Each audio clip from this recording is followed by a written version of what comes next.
Hi VC, Dale Gateful 33 back with another video, 2 in 2 days. So this is a thread response video for a thread that Mike Vinyl Spiral started a week or so ago when he did a video celebrating reaching 300 subs, so congratulations Mike. Mike is quite prolific in the VC, supports lots of threads and contests, so I thought I would support his channel and do a response. So what he wants us to do is show 5 artists that you didn't like, or can't remember if it was hated, but didn't like and now you love. So I thought, yep, I'll have a go at that. So made a little list and picked 5 from that list. There were a few contenders. So we'll go right back to the beginning,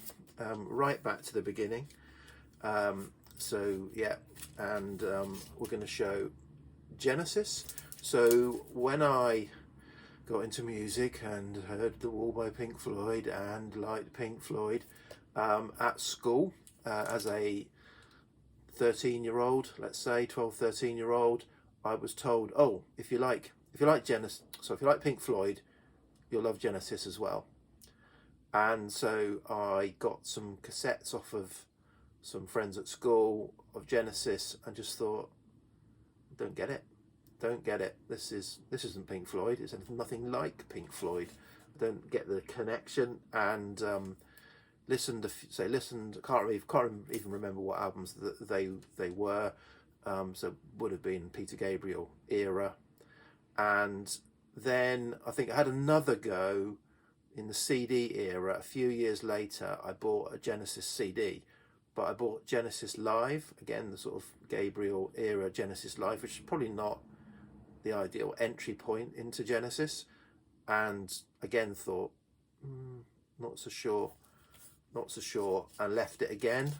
But probably 15, 20 years ago, for some reason, I bought a couple of more CDs of Genesis and this album in particular, and it clicked. I won't say I love Genesis, I will say I like Genesis. I've got 4 Genesis albums in my collection.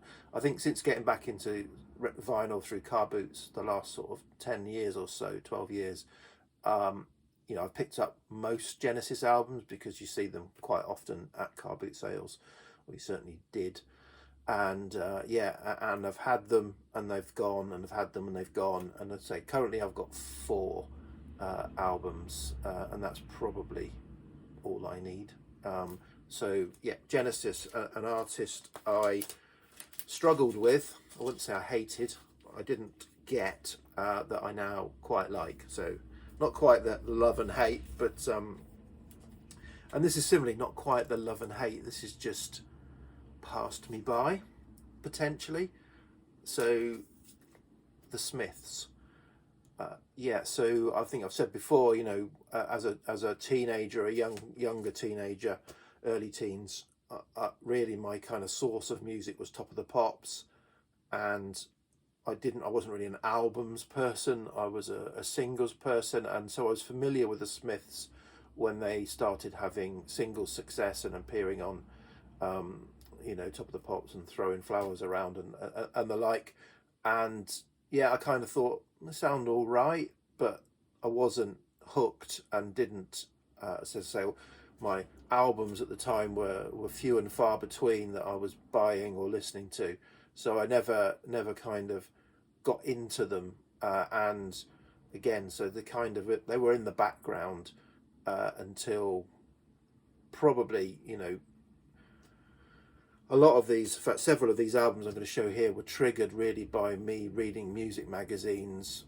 Initially would have been Q magazine, probably in the early 90s, late 80s, early 90s, Q and other magazines, and seeing the greatest British albums of all time, or whatever it might have been, lists that appeared, and thinking, really, that one? Ooh, perhaps I'll give that a go, and buying the odd CD.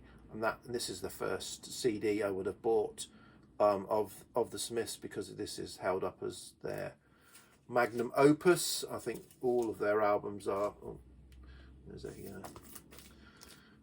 magazine article stuffed in there, but yeah, Mojo magazine article. So yeah, but now got all of the Smiths albums on vinyl, and would like to pick up a lot of their 12-inch singles if I come across them, although you don't come across them for reasonable money very often. So yeah, Smiths, another artist that I have latterly come to in the last 30 years or so, probably. Okay, another list inspired.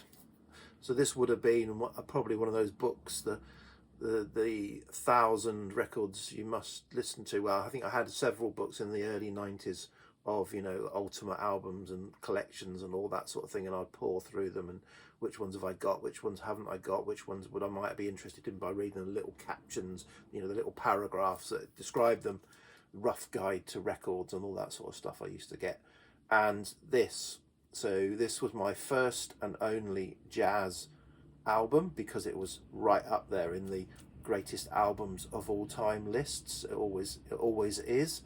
And yeah, so I bought the CD of this again back in the early 90s, my first and only jazz CD for probably 10-15 years, and I just didn't get it. I thought, I don't get jazz, I've got this. So it sat in the collection of CDs.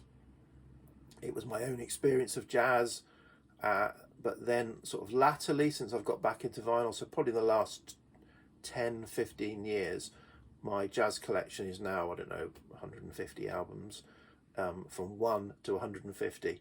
And you know, you go back to this, and it's very accessible jazz compared to some stuff that's around, but then it just sounded like something completely alien to me in terms of its structure or what it was doing. So yeah, but now, you know, love this. I wouldn't say I love Miles Davis. I recently bought a big batch of CDs at a car boot sale for cheap, and it had about 7 or 8 Miles Davis CDs in there. So it will be a listening experiment. I've probably got half a dozen Miles Davis albums on vinyl, and now I've got another, say, 7 or 8. So I'll be exploring Miles Davis a bit more deeply. But yeah, this album kind of blew. Finally got 20 or so years probably after I bought it. Okay, this artist I became familiar with, I can't remember how, but I saw a picture. So this is Lee Hazelwood. This is his album 40. And yeah, I remember seeing a picture, and it can't have been when he died. It must have been way before that. It's this picture that's always shown of him. That picture is the one that's always shown when there's a news article or anything on the TV about Lee Hazelwood. And I heard a record by him and thought, ugh, the guy can't sing. Terrible singer. And what's that all about? And kind of dismissed that at the sorry, as a bit of a side, this is a really good book if you ever want to read a book about Lee Hazelwood. This kind of covers I guess his living or speaking or being with him up to the point that he died, by Wyndham Wallace. Really interesting book on Lee Hazelwood. Yeah, so kind of, yeah, dismissed that, but I do, the image stuck in my head. It was kind of, you know, quite an image that kind of interested me, but the song that they were playing at the time was just awful. But you know, again, this is, I don't know when this must have been, 30 years ago, 40 years ago maybe, and now I you know, I do love Lee Hazelwood and Nancy Sinatra. You know, bang on about the Nancy and Lee album. I've got multiple copies. So yeah, and similar singers, which we'll go on to in a minute, singers of that ilk. So, you know, Tom Waits and, you know, Mark Lanigan, and people have kind of slightly got, and latter Leonard Cohen, absolutely adore that their voice, and they're kind of they're not your lovely smooth tuneful voices. They've got something unique, something sort of interesting about them, and so I kind of grown to love that sort of slightly off-kilter singer over the years, and so now adore Lee Hazelwood. Which gets me on to the final one of the 5, Bob Dylan. Again, it would have been a list. I bought a CD, I think it was Blonde on Blonde. It might have been even Freewheeling or something like that. I bought a CD of Bob Dylan back in the early 90s. Yeah, it would have been early 90s. Played it in the car. And the thing about a car, so that would have been early acoustic Bob Dylan. So it probably would have been one of his earliest albums. Acoustic Bob Dylan. And the thing about playing a CD in the car, it kind of, the ambient noise in the car sort of strips away a lot and leaves you with the kind of sort of the top range, and so that would have been Bob's whiny voice, and very little of the subtle instrumentation. So it's just in the car it was just annoying, and I thought, oh, dismissed Bob Dylan.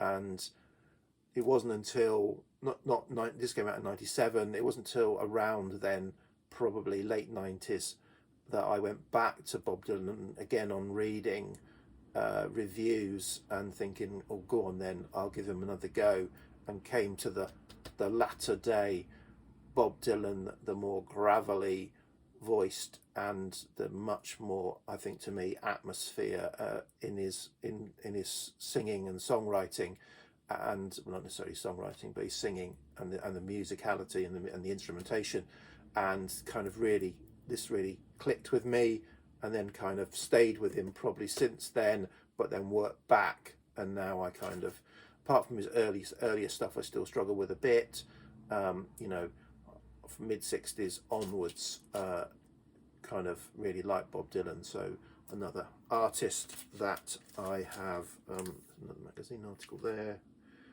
it's uncut. So 5 kind of biggish artists that initially I won't say I hated, but I didn't really get on with, that now I either love or like a lot. Okay, so well done, Mike, and cheers VC, bye.